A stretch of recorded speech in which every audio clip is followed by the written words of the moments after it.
दोस्तों नमस्कार, हर हर महादेव। स्वागत करती हूँ आपका अपने इस चैनल में, जिसमें आप सुनते हैं सनातन धर्म से जुड़ी कथा कहानियाँ, पुराने कथाएं और कहानियाँ व अन्य प्रेरणादायक कहानियाँ। आप सुन रहे हैं शिव पुराण शतरुद्र संहिता का ये अध्याय। आज इस अध्याय में आप सुनेंगे अर्जुन और शिवदूत का वार्तालाप, किरात वेशधारी शिवजी के साथ अर्जुन का युद्ध। पहचानने पर अर्जुन द्वारा शिव स्तुति, शिवजी का अर्जुन को वरदान देकर अंतर ध्यान होना, अर्जुन का आश्रम पर लौटकर भाइयों से मिलना और श्री कृष्ण का अर्जुन से मिलने के लिए वहां पधारना। नंदीश्वर जी कहते हैं, महाज्ञानी सनत कुमार जी, अब परमात्मा शिव की उस लीला को श्रवण करो जो भक्त वत्सलता से युक्त तथा उनकी दृढ़ता से भरी हुई है। तदनंतर शिवजी ने उस बाण को लाने के लिए तुरंत ही अपने अनुचर को भेजा। उधर अर्जुन भी उसी निमित्त वहां आए। इस प्रकार एक ही समय में रुद्रानुचर तथा अर्जुन दोनों बाण उठाने के लिए वहां पहुंचे। तब अर्जुन ने उसे डरा धमका कर अपना बाण उठा लिया। ये देखकर उस अनुचर ने कहा, ऋषि सत्तम, आप क्यों इस बाण को ले रहे हैं? ये हमारा सहायक है, इसे छोड़ दीजिए। भीलराज के उस अनुचर द्वारा यो कहे जाने पर मुनि श्रेष्ठ अर्जुन ने शंकर जी का स्मरण किया और इस प्रकार कहा। अर्जुन बोले, वनेचर, तू बड़ा मूर्ख है, तू बिना सूझे बूझे क्या बक रहा है? इस बाण को तो मैंने अभी अभी छोड़ा है, फिर ये तेरा कैसे? इसकी धारियों तथा पिच्छों पर मेरा ही नाम अंकित है, फिर ये तेरा कैसे हो गया? ठीक है, तेरा कुटिल स्वभाव छूटना कठिन है। नंदीश्वर जी कहते हैं, मुने, अर्जुन का ये कथन सुनकर भील रूपी गणेश्वर को हंसी आ गई। तब वह ऋषि रूप में वर्तमान अर्जुन को यूं उत्तर देते हुए बोला, रे तापस, सुन, जान पड़ता है तपस्या नहीं कर रहा, केवल तेरा वेश ही तपस्वी का है, क्योंकि सच्चा तपस्वी छल कपट नहीं करता। भला जो मनुष्य तपस्या में निरत होता है, वह कैसे मिथ्या भाषण करेगा एवं कैसे छल करेगा? अरे, तू मुझे अकेला मत समझ, तुझे ज्ञात होना चाहिए कि मैं एक सेना का अधिपति हूँ। हमारे स्वामी बहुत से वनचारी भीलों के साथ वहाँ बैठे हैं। वे विग्रह अनुग्रह करने में सर्वथा समर्थ है। ये बाण जिसे तूने अभी उठा लिया है, उन्हीं का है। ये बाण कभी तेरे पास टिक नहीं सकेगा। तापस, तू क्यों अपनी तपस्या का फल नष्ट करना चाहता है?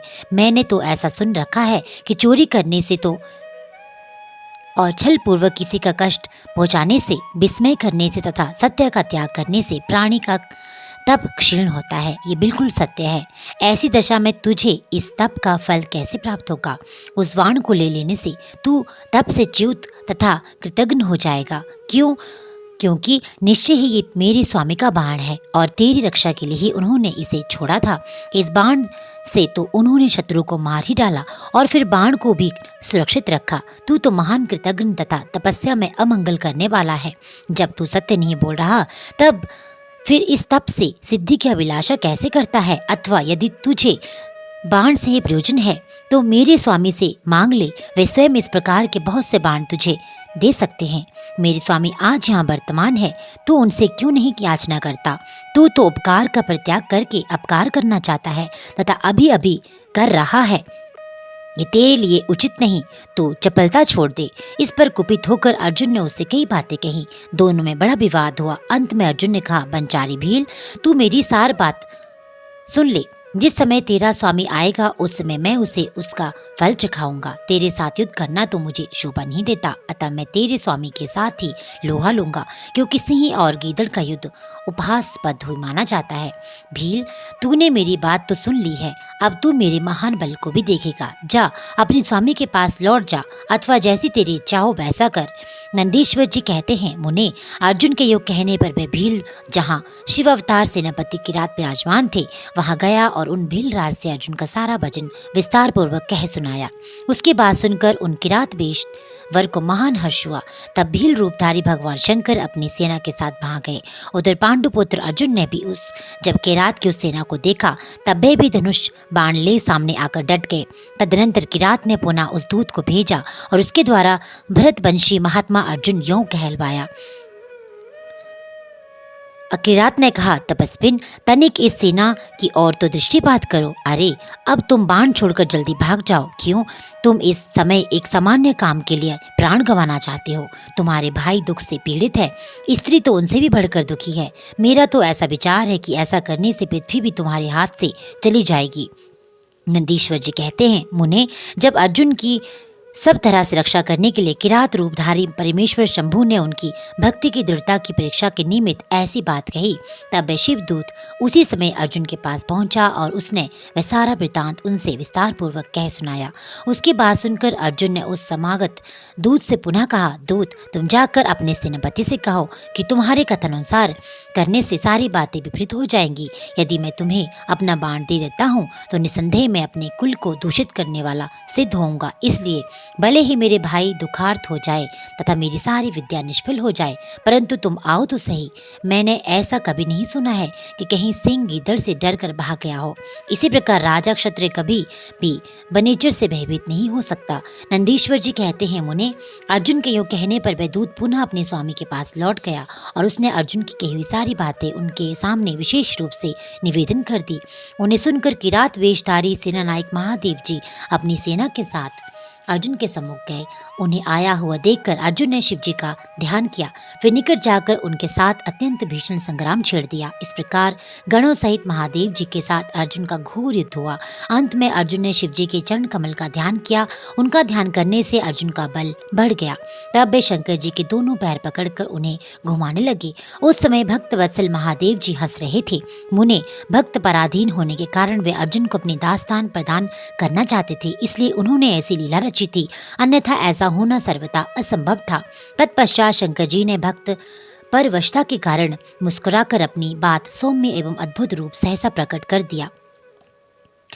पुरुषोत्तम शिव जी का जो स्वरूप वेदों, शास्त्रों, पुराणों में वर्णित है तथा व्यास जी ने अर्जुन को ध्यान करने के लिए जिस सर्व सिद्धिदाता रूप का उपदेश दिया था, शिव जी ने वही रूप दिखाया।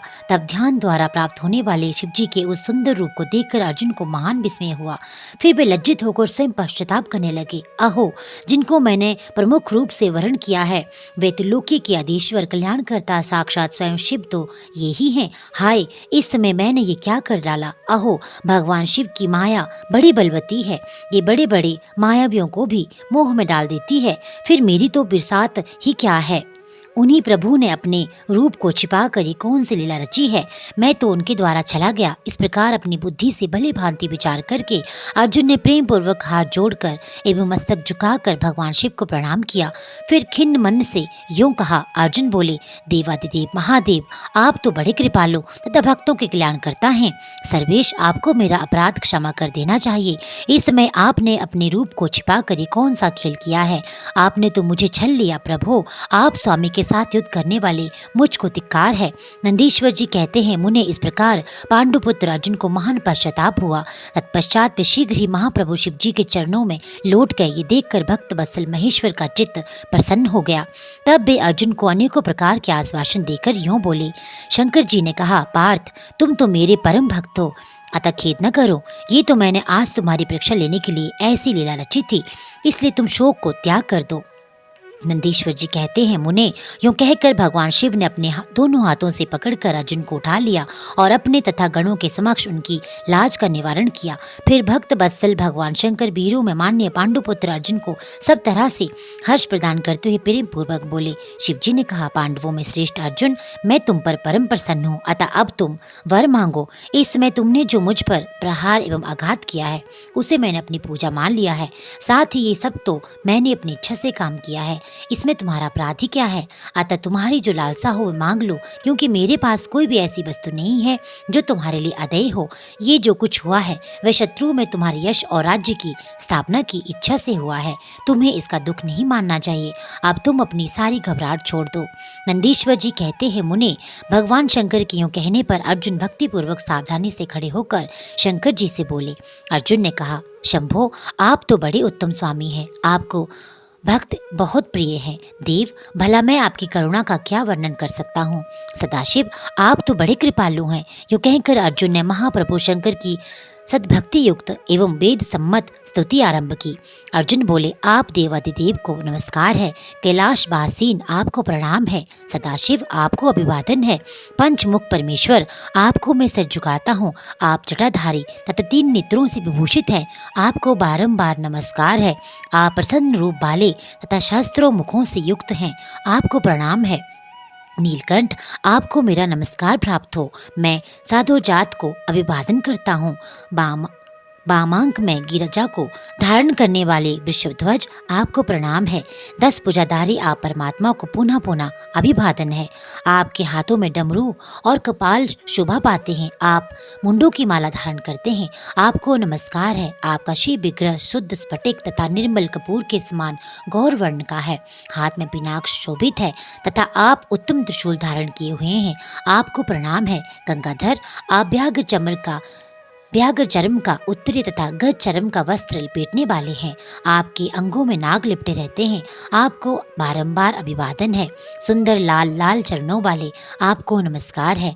नंदी आदि गणों द्वारा सेवित आप गणनायक को प्रणाम है, जो गणेश स्वरूप है।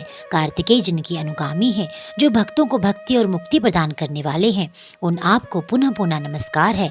आप निर्गुण सगुण रूप रहित रूपवान कलायुक्त तथा निष्कल हैं। आपको मैं बारंबार सिर झुकाता हूँ। जिन्होंने मुझ पर अनुग्रह करने के लिए किरात वेश धारण किया है, जो वीरों के साथ युद्ध करने के प्रेमी तथा नाना प्रकार की लय करने वाले हैं, उनमें ईश्वर को प्रणाम है। जगत में जो कुछ भी रूप दृष्टिगोचर हो रहा है, वह सब आपका ही तेज कहा जाता है। आप चिद्रूप हैं और अन्वय भेद से त्रिलोकी के रमण कर रहे हैं।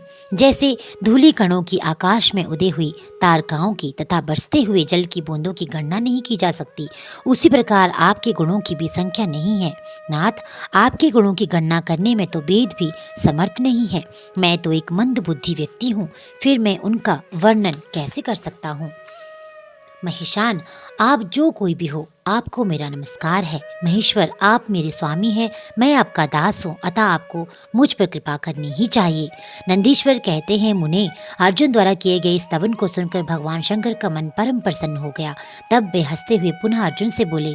शंकर जी ने कहा, भक्त, अब अधिक कहने से क्या लाभ, तुम मेरी बात सुनो और अपना अभीष्ट वर मांग लो। इस समय जो कुछ कहोगे वह सब तुम्हें प्रदान करूंगा।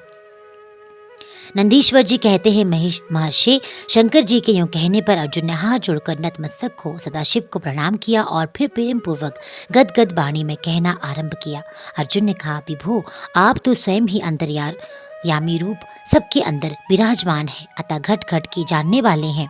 ऐसी दशा में क्या कहूँ, तथापि मैं जो कुछ कहता हूँ उसे आप सुनिए। भगवान, मुझ पर शत्रुओं द्वारा जो संकट प्राप्त हुआ था, वह तो आपके दर्शन से ही विनष्ट हो गया है। अब जिस प्रकार मुझे इस लोक की परासिद्धि प्राप्त हो सके, वैसी कृपा कीजिए।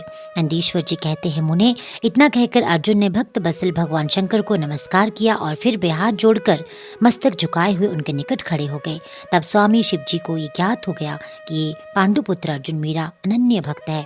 तब वे भी परम प्रसन्न हुए। फिर उन महेश्वर ने अपने पाशुपात नामक अस्त्र को, जो सर्वदा समस्त प्राणियों के लिए दुर्जय था, अर्जुन को दे दिया। इस प्रकार कहा। शिवजी बोले, बस मैंने तुम्हें अपना महान अस्त्र दे दिया है। इसे धारण करने से अब तुम समस्त शत्रुओं के लिए अजय हो जाओगे। जाओ, विजय लाभ करो। साथ ही मैं श्री कृष्ण से भी कहूँगा, वे तुम्हारी सहायता करेंगे, क्योंकि श्री कृष्ण मेरे आत्मस्वरूप भक्त और मेरा कार्य करने वाले हैं। भारत, मेरे प्रभाव से तुम निष्कंटक राज्य भोगो। अपने भाई युधिष्ठिर से सर्वदा नाना प्रकार के धर्म कार्य कराते रहो। नंदीश्वर जी कहते हैं, मुने, यूँ कहकर शंकर जी ने अर्जुन के मस्तक पर अपना कर कमल रख दिया और अर्जुन द्वारा पूजित हो वे शीघ्र ही अंतर ध्यान हो गए। इस प्रकार भगवान शंकर ने वरदान और अस्त्र पाकर अर्जुन का मन प्रसन्न हो गया। तब वे अपने मुख्य गुरु शिव का भक्तिपूर्वक स्मरण करते हुए अपने आश्रम को लौट गए। वहां अर्जुन ने अपने भाइयों से मिलकर ऐसा आनंद प्राप्त किया, मानो मृतक शरीर में प्राण का संचार हो गया हो। उत्तम व्रत का पालन करने वाली द्रौपदी को अत्यंत सुख मिला। उन सब पांडवों को ये ज्ञात हुआ कि शिवजी परम संतुष्ट हो गए हैं। तब उनके हर्ष का पार नहीं रहा। उन्हें उस संपूर्ण वृतांत के सुनने से तृप्ति ही नहीं होती थी। इस समय उस आश्रम में महामनस्वी पांडवों का भला करने के लिए चंदन युक्त पुष्पों की वृष्टि होने लगी। तब उन्होंने हर्षपूर्वक संपत्ति दाता तथा कल्याणकर्ता शिव को नमस्कार किया और 13 वर्ष की अवधि को समाप्त हुई। जानकर ये निश्चय किया कि अवश्य ही हमारी विजय होगी। इसी अवसर पर जब श्री कृष्ण को पता चला कि अर्जुन लौट कर आ गए हैं, तब ये समाचार सुनकर उन्हें बड़ा सुख हुआ और वे अर्जुन से मिलने के लिए वहां पधारे तथा कहने लगे कि इसलिए मैंने कहा था कि शंकर जी संपूर्ण कष्टों का विनाश करने वाले हैं। मैं नित्य उनकी सेवा करता हूँ, अतः आप लोग भी उनकी सेवा करें। मुने, इस प्रकार मैंने शंकर जी के किरात नामक अवतार का वर्णन किया। जो इसे सुनता अथवा दूसरों को सुनाता है, उनकी सारी कामनाएं पूर्ण हो जाती हैं। तो दोस्तों, ये अध्याय यहीं पे संपन्न होता है। आने वाले अध्यायों में आप सुनेंगे शिव जी के 12 ज्योतिर्लिंगों का, उनके अवतारों का सविस्तार वर्णन। दोस्तों, अगर आप इस चैनल में पहली बार जुड़े हैं, वीडियो को पहली बार सुन रहे हैं, तो चैनल को लाइक सब्सक्राइब करने के साथ साथ बेल आइकन को भी दबा दीजिएगा ताकि आने वाली वीडियोस की नोटिफिकेशन आपको मिलती रहे। साथ ही साथ इस वीडियो को अधिक से अधिक शेयर करना भी बिल्कुल ना भूलिएगा। आपका दिन शुभ हो। हर हर महादेव।